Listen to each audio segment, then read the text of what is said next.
get started. So thank you everyone for joining us today. We are Ama La Vida. We are a life, health and wellness leadership and career coaching company. And my name is Justice and I'm a relationship strategist here on the team. And what that means is when you are ready to talk with the coach, you'll first end up on someone on my team's calendar. And we have a half-hour conversation where I ask you more questions to know more about your current situation and what we need to do to help you get with the right coach to help you. So if anybody has anything that they can think of top of mind, my calendar is first come, first serve. And anyone who comes to us from an event, they get their first session free. So for those of you who aren't current members, something to think about when you're considering budgeting and moving forward. But with that being said, today we are talking about public speaking for professionals, and we have Coach Leslie here with us. So Leslie, the floor is yours.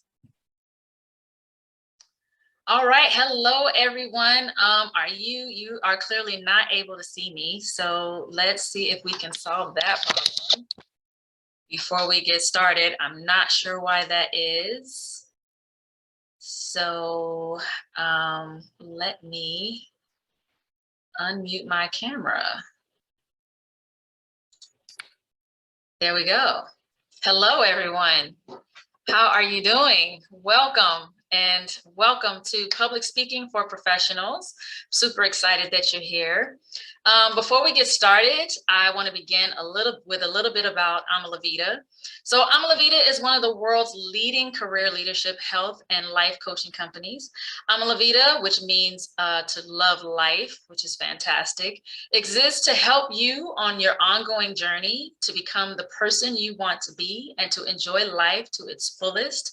We partner with corporations, universities, and individuals to provide personalized coaching across our many areas of expertise. But the thing that they all have in common is a deep desire to always be bettering. And that's so important.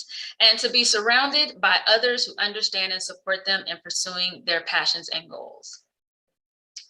So a little bit about me. Why are you listening to me? I am Leslie Pogue. That's like Vogue, only with a P. I am a life and health and wellness coach with Ama La Vida.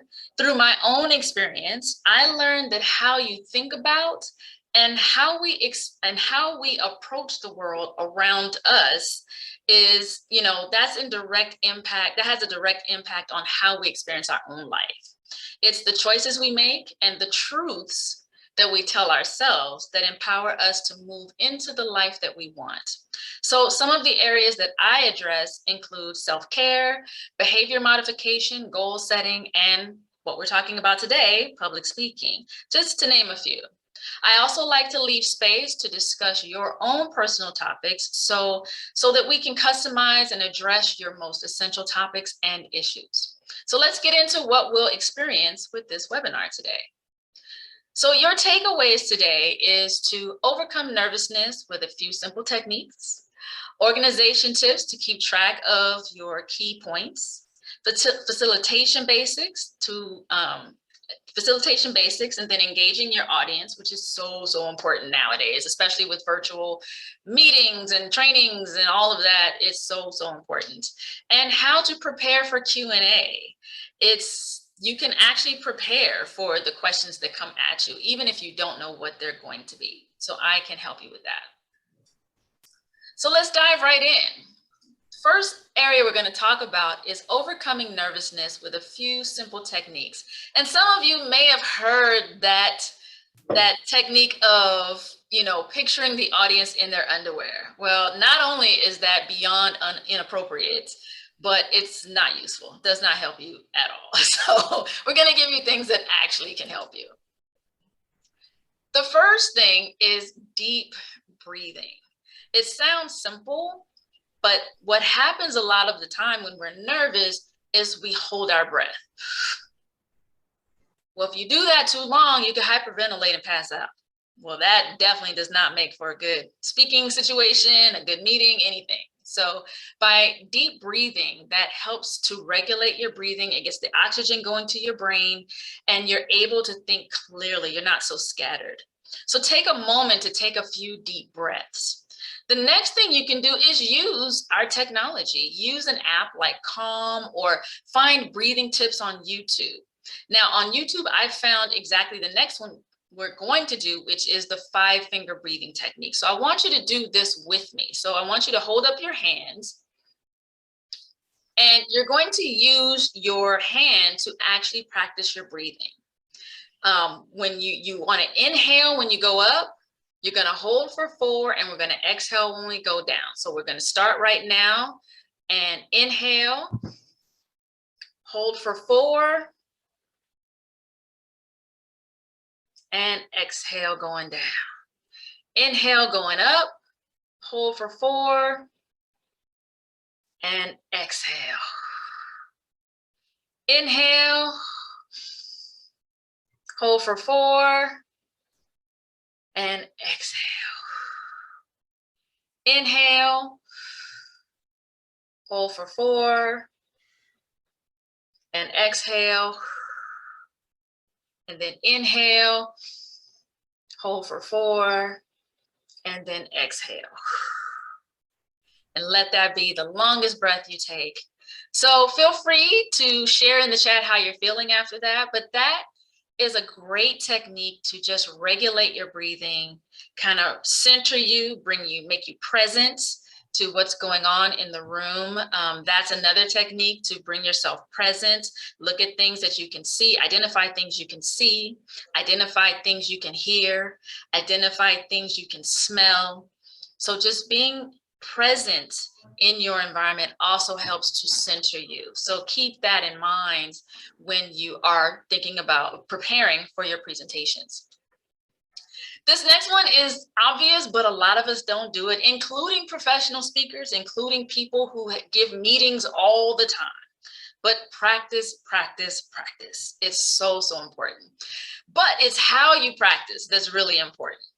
You want to practice in front of a mirror, so you can see what's going on. You can see what your faces are doing. If you're making weird faces, if you're frowning and you're looking too serious, or if you're grinning way too much and you're just talking so big and you're just talking and you're the distraction. You don't want that to be the case. That especially is true in your smaller environments, like a meeting. It can be very distracting. Record and or videotape yourself giving your speech. A lot of people do not like the sound of their voice. They stay away from it, but that's what you need to hear. You need to hear it because you need to hear if you're up here in your high Barbie register, and you need to hear it if you're constantly taking a breath, because that means that you're not breathing correctly. And you need to hear it because you need to hear your crutch words. You need to hear your ums, your your lip smacks,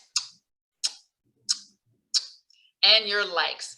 I think, and we're going to do this like, all of those crutches are distracting. They're especially distracting in a large conference type meeting. If you're on the big stage or if you're in front of a large audience, that is extremely distracting. But in a meeting, they might be used to how you talk. It's still distracting. So the more you can fine tune your speaking, the better it'll be. The best thing to do while you're thinking, like if you lose your thoughts, see, I just did it. If you lose your thought or you want to think about what you want to say next, is to just pause. Just take a beat to slow yourself down and organize your thoughts. And lastly, read what you're going to say to a friend and give feedback if possible. It's always great to have another set of ears and another set of eyes on what you're planning to talk about, especially if they're going to be seeing it, like on a slide deck, to check for grammar, to check for misspellings, to check for incorrect data. All of that is really great to have someone else have a look at before you just go, because you've been staring at it forever and it's very easy to miss those things that are important, but you've been staring at it, so in your brain it's fine, right? So think about that. Also have a lightning rod. Because we're virtual, I know I'm good. I'm moving my hands a lot, and I can actually section the window so you're not seeing all this movement that's happening as much as you would if I was in front of you. But when you're in front of an audience, having a pen, I don't know if you can see that with the blur, having a pen or having something in your hand as a lightning rod is so helpful. When I used to train on the road, I always kept a marker in my hand because it made sense. And that's the thing. You can't just have anything in your hand. You want it to make sense. At any moment, I may have to write on the whiteboard. I may never write on the whiteboard through the entire presentation, but who knows? I might have to. So I keep a pen in my hand. What that does is it grounds me. I'm clasping something. Say I get a question that just really throws me. I'm squeezing my pen, but they can't tell that. So it allows me a chance to just stay centered and focused. And that's what that lightning rod is for. If you are holding a mic works the same way. You want to be careful though, because occasionally, you can't see this on, maybe you can, your hand can vibrate. So you want to be very cognizant of what you're doing. And like I said, hold a pen, a marker, or a pointer. What's great too is about advancing your PowerPoint deck, holding a pointer. That also makes perfect sense. So by having those lightning rods in your hand, it allows you, again, to stay grounded. Sometimes you get, if you're speaking at a larger audience though, with a mic, you're given a lavalier mic. And so there goes your crutch. So find something else, even if it's something in the palm of your hand that your audience can't see. Whatever it is that you need to channel that energy will really help you. These techniques, though, are not just helpful in nervousness before a speech. These skills can help nervousness and anxiety in day-to-day life. Before you're about to talk to your boss, before you're about to talk to your spouse or significant other or your partner about something, even before you're about to have those hard conversations with your children or a family member. Thinking about these techniques that we're talking about really is just self-regulation, right? And this is what happens in our life.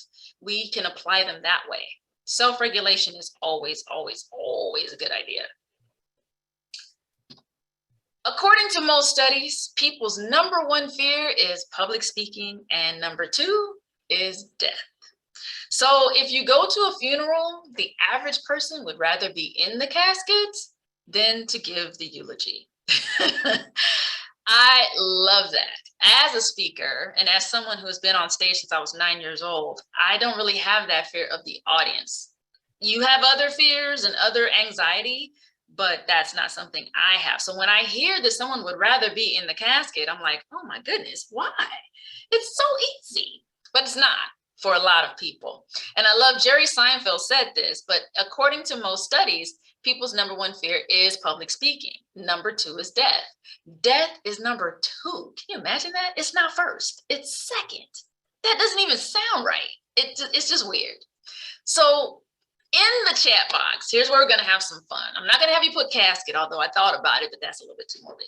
So in the chat box, I want you to type in guest. So would you rather be a guest or would you rather give the eulogy? And this one, I do want Justice. I want you to share some of what we're getting. So please share in the chat if you'd rather be a guest or if you'd rather give the eulogy. What are we seeing? It looks like we got a whole house of guests. Really? Yeah. Oh, we have one eulogy. Oh, all right. Woohoo! There are a couple of them in there. Okay. They're coming. And there are some people, and it's usually people who have that personality. But usually be surprised. I've seen a lot of people with big personalities, but who actually have a fear of speaking. It's incredible. So yeah, it's standard. So hopefully a lot of the tools we're giving you today will help some of that. It might not change overnight, but hopefully it'll give you some of the tools to make you feel a little bit more comfortable. But I always love asking that question because I always like to know who would rather give the eulogy. And it's usually very few people. All right. So when you're putting together your deck, when you're putting together your presentation, you should keep in mind the time investment that you're going to have to give. And it takes approximately 1 hour of preparation time for each minute of presentation time. So think about that for a moment. 1 hour for 1 minute. So if you're giving an hour talk, if you are giving an hour meeting and you are the person that's going through that, that's 60 hours of preparation, research, organizing, getting it together. So you want to plan ahead for that presentation so you don't find yourself rushing at the end, just throwing something together. Allowing yourself that time to pull it together is really helpful. Now, we don't always have that amount of time, right? A lot of times we are crunched or someone needs a presentation right away, especially in an organization situation, in a meeting situation. It's like, we need a meeting about this in a week or tomorrow. Do your best to pull it together, but definitely look at the key points. But keep in mind not only of the content, and that's why I wanted to bring this to your attention. You don't want to just focus on the content, which is what a lot of people think about. You want to think about the time investment that you're going to need to create that content, and also who you're going to need to talk to and partner with to get the information you need. All right. So this is leading us into our organization talk. How do we organize everything? How do we get everything together? Well, organization tip number 1 is flashcards. Oftentimes speakers will read directly from their presentation. Drives me insane. You're standing there, you're presenting, and you keep turning your back to look at your slides. Or the whole time you're reading your slide, your audience is over there, but you're reading your slide. That is not helpful. And it is very distracting to the audience because they came here for the information, but they also came here to listen to you. And it is a matter of authority. When you command your stage, and we'll talk about that in a moment, when you command your speaking area, you now have authority. You have control of the room. And that's the position you want to stay in. So new speakers are really, they do this a lot, as well as people who are uncomfortable speaking. So it's really distracting. But once you've written your speech or your outline, then use flashcards to separate the key points. Using notes, it's okay, and it's not too distracting if you have practiced, because when you're practicing, if you're using notes, you not only want to practice what you're saying because you don't want to be staring at the page the whole time. You're also practicing using your notes, but also raising your head. And again, this comes with practice, and that, you know, you want to work with someone to do that. Using flashcards are especially helpful if you have stats and very specific information that's hard to remember. I know I have a lot of clients, I myself, terrible with numbers and remembering the specifics of things. So that's usually where I have my notes in front of me. And if you look online, and this is a great thing to do also to ease your own self, take a look at professional speakers and look at the people in your office that you admire, how they present themselves. You'll find a lot of times they too use notes occasionally. So it really depends on the talk. It depends on what information you're getting across, but do not be afraid to use notes, and don't draw attention to the notes by saying, okay, I'm going to use notes just so that I stay on track. Don't tell your audience. They can see that you're using notes. Don't draw attention to the notes. Keep the attention on you. That's the key. Organization tip number 2, use bullet points or color coding. So when writing your speech or what you want to cover in a meeting, use bullet points or color coding for those key areas. Trying to read paragraphs can be distracting for the listener. It just doesn't happen. You'll see this also in your emails. Writing paragraphs is pointless now. This is also true for presentation slides. So often you have presentation slides that just have all this content on them. Now, you've heard me talking this whole time. I did not memorize this presentation. So there's a script that I am working from. You can probably tell that. But imagine if I put that script on the slides. How would you guys would be done. You'd be like, you would have clicked away. You're probably already doing other work, but you would be done. You would never come back because it's just too much information in front of you. You can't get through it. And especially for people who want to study the slide and understand what the slide is telling you, it's just too much. So try and stay away from that. Use pictures and bullets to convey your information. And you, the speaker, you need to fill in the meat of the message. That's what should happen. Color also helps you. So as the speaker, it helps you remember the specifics of what you want to say. Color helps your audience absorb the information, but color also helps you remember what you want to say. There's a full psychology on color, and color is great to keep in mind. There are very specific colors that can help elicit certain emotions, certain help with digesting information. For instance, I'm wearing green today because I want you to really absorb the information. Green is like nature, and nature is calming, but also it inspires you to take in the information. Blue is also very calming. So if you're giving like bad news or heavy numbers or anything like really heavy, you don't want to use red, you want to use blue. So there's a full psychology on that. There are lots of books you can get on Amazon around the psychology of color, but keep that in mind too when you're creating your presentations, not just on the bullets, but also on the themes and on the background screen and even the pictures you're choosing. Think about all of how the color is going to land on your audience. Because color draws on both symbolic and cognitive powers to affect the learning, facilitate memorization, and identify different concepts, as I mentioned. Now, tip number 3 is create an acronym. We learn things by making them another word. It's so helpful, and these mnemonic devices are incredible. And studies have shown direct empirical evidence for the beneficial effect of mnemonic acronyms as a support tool for learning and memorization. So for example, today I'm giving a talk on speaking, right? Public speaking.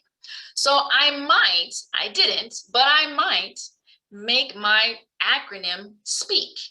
So with that, for the S, it might be use the whole stage, and that's my S. So if I broke it down that way, the first section would be on use the whole stage, and everything I told you about would be about using the stage.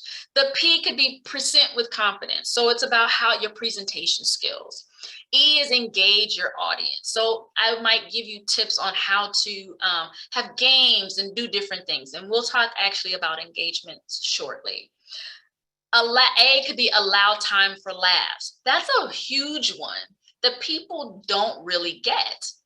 A lot of times what you're saying in your talks, even in a meeting, people will laugh at it.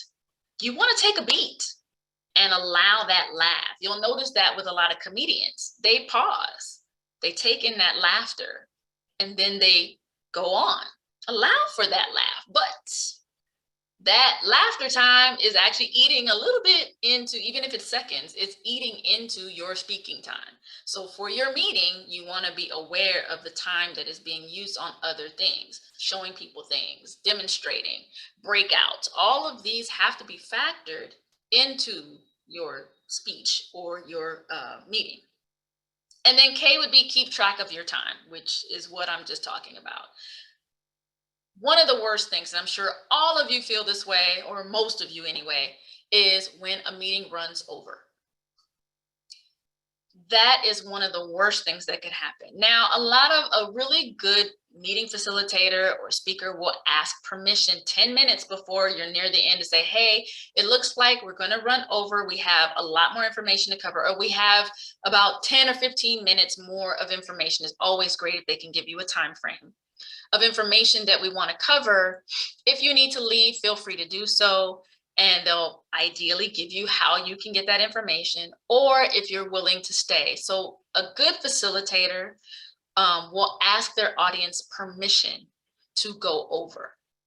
That rarely happens, especially in meetings. They just go over because, hey, we're at work. This is what we need to do. We got to get it done. So we're just going to go over. Don't do that wherever possible. Be very cognizant of your time, because what that shows is you're respecting other people's time. You're telling them that I respect your time as much as my own. So make sure that you're keeping track of your time. And just if you do an acronym, make sure that you have a callback. You go through the elaboration of each section with each letter, but then you bring it back together at the end. And like, I might say something like, and with all the tools that we talked about today, that's how you speak. So just make sure you're bringing it all together at the end. And again, that helps not only your audience, but it also helps you stay on track as well. So now we're going to talk about some facilitation basics. These are things you always want to make sure are in place. For larger speaking gigs, it is helpful to have what is called a writer attached to your contract. So if you're speaking on a large scale and you are signing a contract for to speak, and a lot of executives do this, they speak at conferences and all that, so they might have to sign a contract to speak. A writer outlines the things you need when you speak, like water on the stage, or a stool, or a particular setup. So even in a smaller environment, if you're going to another location, you might want to let them know how you want the room set up, because it might be needed for the kind of talk you're going to give. So maybe it needs to be set up in auditorium style, or maybe it needs to have different tables. Tables are great if you're going to have breakouts, because if you're not comfortable with having people just kind of meander around to find their group, tables allow that automatic grouping. So it's less of a chore for the facilitator to try and get them in their groups. You can just have them, hey, turn around to the people at your own space. And that helps a lot. So little things like that help make it easier on you, and it helps not eat into the time, because people meandering around trying to figure out who's going to be in what group, because they're looking for their buddies, that can eat away at your meeting time, and you don't really have time for that. So make it as easy as possible. In smaller situations like meetings, confirm the meeting room availability and that it is large enough for your meeting. I know in my experience, there have been times when I've been bumped, and depending upon the culture and the environment that you work in, that might be something you've experienced too. So having a secondary backup and knowing that you're going to do that. Another thing that can happen is you might think that this amount of people need to be at this meeting, and you realize that, hey, we need this amount of people at the meeting. And the room that you booked isn't large enough to hold everyone that needs to be there. So you do have to make that shift. So keep that in mind when you are making those plans for your facilitation of your meeting or your venue, because that can change things drastically and quickly. So make sure you're keeping that in mind as well. So some of the other techniques you want to look at is check all equipment, both in person and virtual. Equipment is tricky. In a meeting room, turn on everything. I mean everything. Check the phone line, check your video, check your laptops, check whatever equipment, check the sound, check everything. And I suggest doing this a few times before you actually have the meeting. And then the day of the meeting and or presentation, do it again, but give yourself an hour or two if you can, because for the second reason, at the on-site meeting or speaking engagement, get a contact name in case you need technical assistance. If you know how to troubleshoot, great. But most of the time, you won't know how to do that. Not only that, you don't really have time to do that. You really want to prepare to be the focus, the center. You are, it's your show, basically. And when I say show, that can even be just a simple meeting with colleagues, but it's your time to shine. So you don't have time to get caught up in the technical aspects of things. You want to make nice with whoever is the technical person, because they might be needed before the meeting, but at some point it's possible, and hopefully not, but it's possible they may be needed somewhere in the meeting. So think about that as well. And for virtual meetings, do a run through on your own. That's true in person as well, wherever you can. It's called kick the tires, KTT, kick the tires. So you have a KTT meeting with the people, especially for a larger venue, like if you're putting on a conference, if you're having a large get together, or even like a holiday party, and you're going to have people speaking.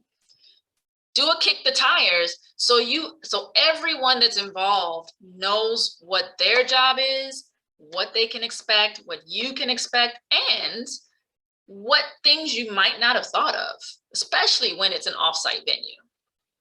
So keep that in mind as well. Block out the stage. Now, when I say the stage, I mean the big stage, but also in a meeting room.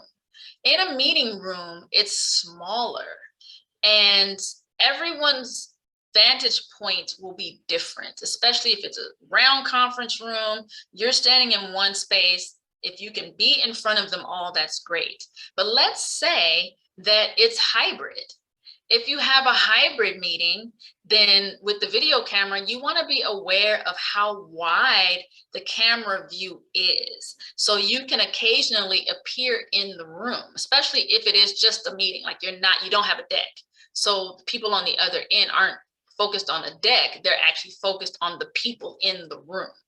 Stay connected to your audience by doing that, and they should see you throughout the meeting. Now, if you do have a deck, here's where you get to cheat a little bit. Here's where you might get to just literally read off of your slides, because your hybrid video camera is focused on the room, and that's a little teeny tiny box in the corner, but the presentation is the slides. So you might be able to stand at the back of the room in front of the camera, but now you're also facing the screen. So it's not a distraction. You can actually read directly from the screen in the presentation.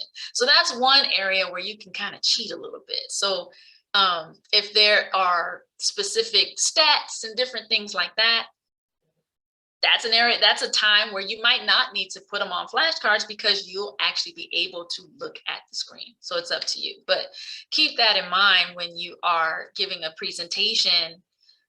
Block out your space. Make sure you stay in your stage, and don't be afraid to, if it is a conference table, to remove the chairs that are right where you're going to be speaking. Put them at the other end of the room, because again, you're staying in command of your space, and you're allowing yourself that room to move around and put your documents down in front of you. You're setting your stage, and as the runner, as the lead of the meeting, as the speaker of the day, you have every right to do that. So make sure you're doing that. And know your audience. Executives want the highlights. Keep your points brief, whether this is a keynote speech or a company meeting. A bonus tip here is when someone else is managing or advancing your deck, to avoid that dead time, coordinate with your presentation producer to simply advance when you say next. Don't say next slide, or use too many words, or just wait like, okay, I'm done. Next slide. That's so distracting in your presentation. By simply saying next at the end of each of your slides, it blends into what you're saying. It blends on into what you're talking about, so it's less distracting. They'll miss it most of the time. There are going to be a handful of people, of course, they're going to catch it every time, but a lot of people are just going to miss it because you've been speaking, they're listening to you, next, and off it goes, right? Now, if you are scripted and you're sticking to your script, you can print out your deck and note the last word or the last sentence for each slide, so that your producer can then advance at once, once they hear you hit that sentence or that word. That one's tricky because you have to rely on your producer to be present, to be paying attention throughout the entire speech. If you have that, fantastic. But if you don't, then think about that as well. And much like the techniques we discussed in the nervousness section, or in the how to, gain control of, yourself, these tips are also helpful when having that difficult conversation in your day-to-day life and at work. Knowing who you're about to talk to and knowing how they are. If your partner is the kind of person that just has no attention for anything, or if you use verbiage that makes it sound like they're in trouble, that is not the verbiage you want to use if you are having the hard conversation. So think about who you are about to speak to and what you need to say to them. And that will guide what you plan to say. And it is good to plan what you're going to say, especially if it is a hard conversation, or it does require them to sit down and really listen to what you have to say. Make sure that you are thinking about how it may, because you have no control over how it's going to land on them, but plan ahead on how it may land on them and think about other ways to approach the conversation.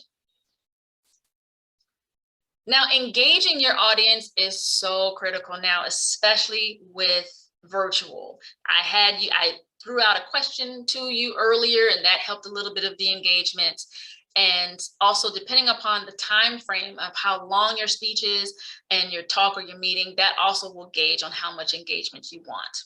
For every 20 minutes, especially for adults, that's when you want them to do something. You want them to say something, break out, because a lot of times for an hour meeting or show or presentation, you're not going to have a break. So you want to have the adult mind stop with the listening and start with the doing, because that helps them stay engaged. So start your speech with a thought-provoking question or a surprising opening. So you can tell a joke. You can ask questions like, think of a time when, or how would things be different if? But make sure it relates to what you're going to talk about. Or create a distracting introduction. So I had a client that wanted to tell a joke at the beginning of his speech. He was speaking at a holiday party for his union, and he has a big personality. He's huge. And he told me the joke, and I got it, but I also got why they would think it's funny. So it worked. But be careful, because jokes are tricky. If you are not a good joke teller, don't tell a joke. Sometimes you may want to tie your open into your talk. So you might want it to be your introduction. I gave a very large, I'm getting ahead of myself. I gave a large talk years ago to a chamber, and the topic was distractions. So I gave the presentation facilitator, the MC, there it is, the MC, this really long introduction for me for a reason. I sat at one of the tables with other people in the audience, and when they started my introduction, I started making noises and clapping and just clicking my pen and doing all these things. And then I had my phone, I grabbed my phone and I took a call, and I got up and I walked across the room, and I was talking loud, and I came out and came back, and the people in there were like, oh my gosh, who is this person? What is she doing? This is so embarrassing. This is so rude. How could she do this? And then when they got to, and our speaker today is Leslie Pogue, and I went up to the podium, they were like, what? My opening to them was, raise your hand if I was distracting to you. And of course, all the hands went up. So bam, I got them. Now I got them. They're already invested in the topic. They're already invested in the talk. It's already going to be interesting, because if she did all of that just to get our attention, and we haven't even talked about what she's going to talk about yet, I want to know what she's going to talk about. And it better be good. So think about how to tie that into your talk or your presentation. Doesn't have to be that dramatic, But just keep in mind that by doing that, you win your audience right off top, and it makes the rest of the time go a lot faster and it's easier. Use technology to keep them engaged by adding polls, like from Poll Everywhere and Kahoot. Kahoot is fantastic because adults are competitive. They want to win, and it's great to play while you have questions related to what you're talking about. It's fantastic. So now, lastly, I'm going to talk about how to prepare for Q&A. And it's actually a real simple way to do that.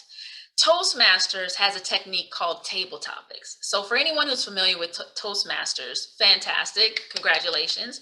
If you're not, it's a wonderful organization to learn the speaking basics. It's fantastic for that. And also comedians, I do stand-up comedy every once in a while, and comedians use strips of paper with joke ideas on them, and that's how they prepare for that. So write down your topics related to your speech or questions you think may come up during the meeting, and randomly pull those topics or questions from a box or a jar, and then as you pull it, practice answering them. Now time yourself. Give yourself 30 seconds to a minute and practice your responses. This way you're ready. You've got them coming. When they come at you, then you're ready. Now, you're not going to be able to think of every question that could come at you, but at least by preparing for what questions they may have, then you are totally prepared. And the same is true when you're trying to think of even how to start your presentation. Start writing out ideas of where you want to, how you want to focus the conversation, and then pull those and just see what comes to mind. It's a great way to really spark those ideas for you if you seem to be stuck. All right, so that brings us to our presentation from Ama La Vida and ALV. So get in touch. I'm going to turn it over to Justice to talk a little bit about that. Yes, thank you so much, Leslie, for everything today. It's been really good. Real quick, do you want to help tell some people the other ways that you support clients here at ALV and what you like to coach on in addition to this topic? Absolutely. I do life coaching and health and wellness. And just like the topics we talked about today, really learning how to manage your emotional intelligence, how to self-regulate yourself. A lot of the topics we're talking about with public speaking can also be used in your life. So I use a lot of the topics the techniques we're talking about today, as well as, like I mentioned before, behavioral techniques. I love giving you writing homework on really thinking about dreaming. Actually, as adults, we forget to dream. So my approach is really about thinking about the big picture, what you want your life to look like. And that's really how I help a lot of my clients. Thank you so much for that. So if anyone is interested in contributing a conversation further, I'm going to drop the link to my calendar as well as our website again, and we can further a conversation. I'm also going to drop the link to our YouTube channel and our Eventbrite. The YouTube is where you can see previously recorded webinars, and the Eventbrite is where you can register for upcoming ones.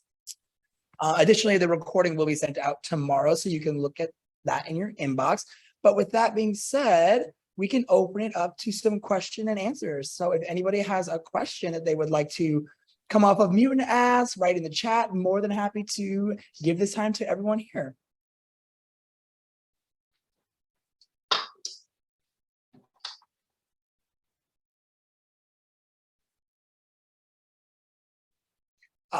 Denisa, I apologize for pronouncing that wrong, says awesome presentation. Thank you, Leslie. Thank you. I have some trouble with like controlling my breath while I'm doing presentations. I'm wondering if you have any tips for that, because I tend to kind of get my breath all high up in my lungs here, and then it's hard to, talk effectively. Do you have any tips for that? Absolutely. During the breathing part, if you're preparing, practice breathing from your stomach. And the way to do that is to put your hand on your belly and make sure that you're feeling it. Inhale and exhale, like bring it in and get it out. And that will train your brain to go there instead of staying in your chest, because it becomes shallow. But if you're in the middle of your talk just take a beat, take a sip of water, find a period. And that's what I say, find a period, a place to stop, to just let yourself have that drink. And in the moment, throw out a question about what you just talked about. And that will give you that break to take a beat, catch your breath, take a sip of water, and reset. Thank you. You're welcome.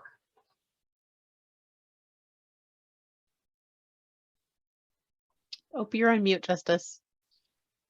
Thank you so much, Jillian. There's a question that says, I am presenting to both virtual and a live audience. Any suggestions on how ensuring that the virtual audience can hear just as well as the live audience? Any tech that you use or like for this purpose? Just check your sound, and I would run through it with someone else if you can. The sound is tricky because it's not always about you. Sometimes it's about the end user's setup. So just make sure that your settings are fine. Using earbuds, I was actually going to use mine today and I'm not getting them to work. So using earbuds or earphones definitely minimizes the outside noise. So that's really helpful too, using those. So I would recommend that, but definitely try it with someone else and run through it and see how the sound is, and that will set it up. Thank you so much. And then there's a lot more people saying thank you for the great presentation. There's any other questions? Does anyone have anything else that they'd like to ask right now? We've got about 12 minutes left. Leslie, if you want to get some final thoughts while someone may be typing a question in the chat, we'd love to hear from you one more time. Absolutely. Speaking is one of those things that either you love it or you hate it. I'm just going to be totally transparent with you. And you can learn to love it, but a lot of times it's you either love it or you hate it. And that's okay. That's really okay. If you hold a profession, a professional level in your business where you need to speak, then it's helpful to get at least comfortable with it. Speaking extends in interviewing. So if you are looking for a job and you need to interview, public speaking, practicing how to public speak is really helpful with that. If you are a business owner and you need to network, that is another area where public speaking is so helpful. Practicing, and we didn't go into it today, but practicing that 30-second elevator pitch. And now different things have different timing for it, but practicing that elevator pitch and getting it so it doesn't sound rehearsed, so critical. So public speaking is more than just standing on a stage and giving a presentation or sitting in a meeting and talking. It's so much bigger and such a valuable skill to have, that even if you're not a fan, find that space within it where you can feel comfortable. Thank you.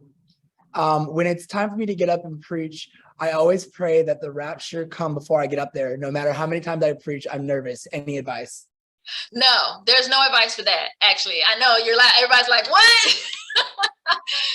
Everyone is nervous. Here's why you're nervous though. You're nervous because you care. You want them to like what you're about to say. So I know that's not the answer you were looking for, and I'm sure your nerves probably start to dissipate once you say that first word. You probably get into what you're going to say, and it's all good. But nerves before you talk, that is so normal. You are having a normal reaction to a normal situation. So let yourself off the hook on that one. Just allow those nerves to just channel that energy into your talk. The person that wrote the question says it does help, so it does make sense. See? We have a question that says, any tips for filling in time while technical issues get sorted? Excuse me. I'm sorry, say that one more time. Any tips for filling in time while technical issues get sorted? Oh, filling in time. Oh, that's where breakouts work. That's where group conversations work. That's where a break works, if you can take a break. So that's where you also, and I didn't add that as to in facilitating, you want to have like, I say 3 to 5, you probably don't need all of those, but like 3 to 5 different in case of emergency things. So a break. a whiteboard exercise, a joke or a story that you can tell, but keep it related to what you're talking about, but have like 3 to 5 different things that just in case you got to pull them out of your back pocket, you have them there and you can pull those out in those times where you have to fill in time. All right. And then it says, any advice on how to relate to your audience during the speech? Reading the audience mid-speech is something I struggle with. Well, again, that's one of those where a question, you want to get your audience to pause and wait for you. They're going to lean into you. So you either want to tell a story that relates to your topic, or you want to ask them a question, a thought-provoking question to get them thinking about, what would that be like? Or whatever it is related to the topic that maybe you haven't covered yet. Or dangle that carrot for something that's going to come not next, but maybe 2 or 3 bullets down the line, or maybe even at the end of what you're talking about, so that they're engaged for the rest of the talk because you dangled this carrot of, did you think about whatever? We're going to talk about that at the end, but I want you for the rest of the time to really think about how that works in your life, or whatever it is that you're going to say as it relates to what you're talking about. So something like that. Thank you. I always feel my mind goes blank, probably because I'm always nervous and I can't get back on track afterwards. Any advice? When your mind goes blank, that is a perfect time for a call and response. So a call and response, again, this is one of those things you got to have in your back pocket though. And that's where acronyms help. So a call and response, it breaks up the tension, it frees you up. And it's like, when I say speak, you say now, speak now, speak now. And it just also gets the engagement going. It gets the energy flowing again. Because if you are out of breath or your mind is going blank, probably it's been talk, and you're tired. So you need a break and you need an energy boost. So you can do a call and repeat. Again, that's where questions come in handy as well. If your mind goes blank, throw a question out at them and have them do a on the spot breakout, and do that all the time. I can't tell you how many times I've used that a number of times. And even on the road, I remember being on the road once, I was sick as a dog. And I had to keep going back and forth to the bathroom. And I did breakouts all day that were just not planned. So just, sometimes you got to have that, like I said, 3 to 5 things in your back pocket that, depending upon the situation, you got to pull them out in those moments. All right. And there's one that goes, how do you regulate your mental/emotional when you're speaking on a topic you're not extremely familiar with, but own the space and have no choice but to present and have thoroughly prepared? And that's where your bullets will save you. Don't try to be the authority. Don't tell your audience you don't know about it, but don't try to be the authority. And here's another great thing to do is let your audience do the work. Constantly ask, what is your experience with this? We're going to talk about fill in the blank, right? Find out their experience with it first, if you can do that. If it's a huge audience, that's a lot harder. But especially in a meeting situation, let them do the work for you and say, okay, now we're going to talk about banking. Talk a little bit about your experience with clients and getting new clients in your banking environment, whatever that is, and let that be the lead in to what you're about to talk about. That way they've had some meat ahead of time, and then you're following the script. But if you're not familiar with the topic, have a script. Follow the script. Try not to have it feel like you're reading. So definitely prepare, but have a script so you have your points.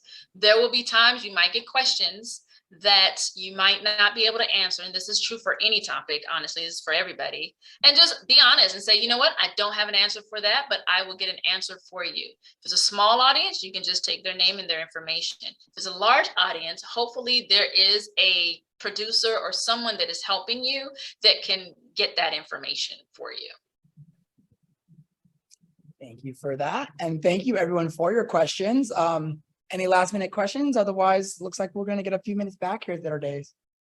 Well, thank you everyone again for joining us today. And we look forward to seeing you at some future events. Have a lovely day, everyone. Thank you.